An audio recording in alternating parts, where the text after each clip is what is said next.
Antifa is part of that. I will talk to you about that. I'm reclaiming my time. I asked you whether you an prepared Antifa member a list. was arrested in Minneapolis I'm federal reclaiming court for my cyber time. stalking. Did you they have ask a question list? and don't want an answer. The answer is yes. Representative Gay Scanlon confronted Attorney General Pam Bondi about a secret list of Americans and organizations designated as domestic terrorists under Trump's NSPM 7 memo. When Scanlon demanded transparency, Bondi refused to share the list with Congress, prompting accusations that the administration is compiling an enemies list targeting political opponents, clergy, and activists who simply disagree with Trump's policies. Thank you, Mr. Chairman. Ms. Bondi, I'm here.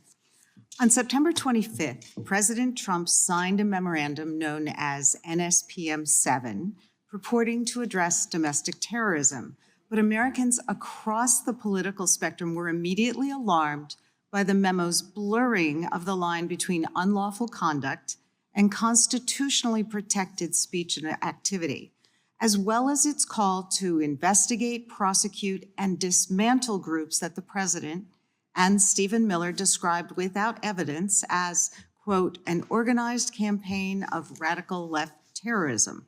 Now, counterterrorism experts were further alarmed by the administration's singular focus on left-wing extremism, combined with the sudden deletion from the DOJ website of decades of research and law enforcement analysis, which had concluded that right-wing extremism poses the greatest terrorism threat to Americans. The president's memo broadly and vaguely links violent conduct to ideologies, and it targeted specifically anti-American, anti-Christian, and anti-capitalist beliefs, as well as, quote, hostility to so-called traditional American views on family, religion, and morality, end quote. President Trump has repeatedly and openly, however falsely, tried to brand his political opponents with these sentiments listed in his memo.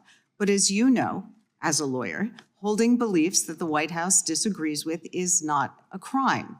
And the statute defining domestic terrorism requires criminal acts, not just thoughts and ideas. That's why legal experts, nonprofit leaders, religious freedom and civil rights advocates immediately raised the alarm that the new presidential directive was a politically motivated attack on civil society designed to silence those who disagree with the administration.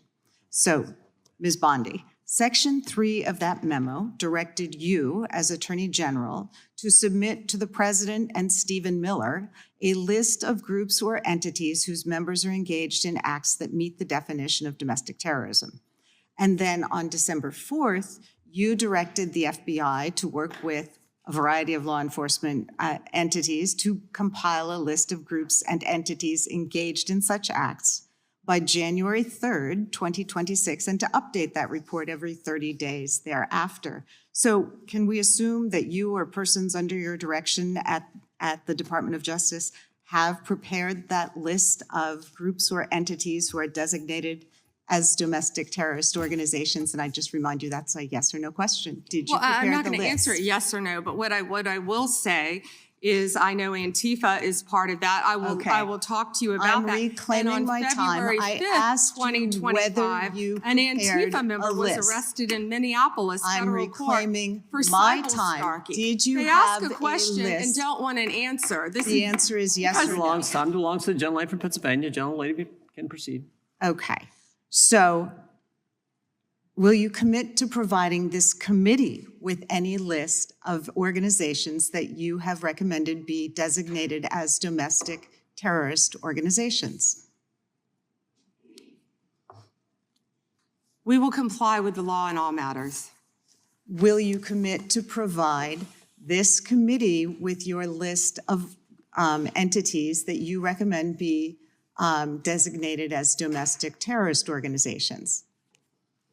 I'm not going to commit to anything to you because you won't let me answer questions. Okay, well then we do understand that your current position is that you have a secret list of people or groups that you are accusing of domestic terrorism, but you won't share it with Congress. And I'd remind you that when the US government designates an entity as a foreign terrorist organization, it must report that to Congress and to the entity, because The government can make a mistake and the entity has the opportunity to contest it. So your position seems to be that if you falsely designate an American or an American organization as a terrorist group, there's nothing they can do about it.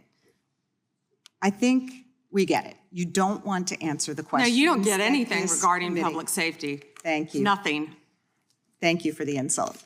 It's clear you didn't come to Congress prepared to answer questions that the American people have every right to have answered. But if you were prepared to answer truthfully, here's what we expect the facts to show. The administration is keeping lists of Americans who the White House says are engaged in domestic terrorism. Those lists could include Americans who have not committed any acts of terrorism, but simply disagree with this administration, people like Renee Good and Alex Preddy. And your list may include clergy, elected officials, and members of indivisible groups across the country. And those lists likely don't include Proud Boys or Oath Keepers who were actually convicted. Americans have never tolerated political demagogues who use the government to punish people on an enemies list. It brought down McCarthy, it brought down Nixon, and it will bring down this administration as well. And you were right. I yield back. Representative Mary Gay Scanlon's interrogation of Attorney General Pam Bondi unveiled what she characterized as a deeply troubling domestic policy initiative, a government list designating American citizens and organizations as domestic terrorists without transparency, clear oversight, or visible due process protections. The exchange transformed abstract concerns about governmental overreach into a concrete debate over how counterterrorism authority is being defined and exercised. At the center is President Trump's September 25th National Security Presidential Memorandum 7, intended to address domestic terrorism. Critics argue the memo blurs distinctions between unlawful conduct and constitutionally protected speech, calling for investigations and dismantling of groups described as engaged in radical left terrorism. Supporters view it as necessary for public safety. Opponents see risk in its breadth. Counterterrorism analysts have noted the memo's emphasis on left-wing extremism, while previous Justice Department materials identifying right-wing extremism as a significant threat were removed from public websites. Whether viewed as reprioritization or selective framing, the shift intensified concerns about the politicization of threat assessments. Particularly contentious is language referencing anti-American, anti-Christian, and anti-capitalist beliefs, along with hostility toward traditional views on family, religion, and morality. Scanlon argued these descriptions risk targeting ideology rather than criminal acts. Federal law defines domestic terrorism through violent conduct, not beliefs alone, raising questions about how investigative thresholds are being applied. The memorandum directed Bondi to provide a list of groups whose members meet the statutory definition of domestic terrorism.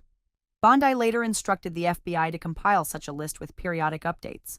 Critics warn that this creates a continuing designation system affecting American organizations and individuals. When asked whether the list had been prepared and whether Congress would receive it, Bondi did not provide a direct commitment. She referenced Antifa, but declined to confirm broader details. Her refusal to guarantee congressional access became a focal point of the confrontation. Scanlon argued that, unlike foreign terrorist designations, which require notification and procedural safeguards, no clear framework exists for domestic designations. Without transparency or appeal mechanisms, she contended, Americans could be labeled without recourse. Bondi did not outline specific due process protections during the exchange. The debate also invoked historical parallels. Scanlon referenced past episodes in which political labeling and investigative authority were used in controversial ways, including actions associated with Senator Joseph McCarthy and President Richard Nixon. Supporters of the current policy reject those comparisons, while critics view them as cautionary precedents. Modern surveillance capabilities further intensify the discussion. Federal agencies today possess access to digital communications and data unimaginable in earlier eras, increasing both investigative capacity and the stakes of potential misuse. Bondi's closing remark that public safety considerations limited what she could disclose underscored the administration's position that operational secrecy is essential. Scanlon maintained that secrecy without oversight risks eroding civil liberties. The hearing ultimately highlighted unresolved questions: how domestic terrorism is defined, how investigative lists are compiled, what safeguards exist for those named, and how Congress can exercise oversight. The exchange reflected a broader national debate over balancing security and constitutional protections.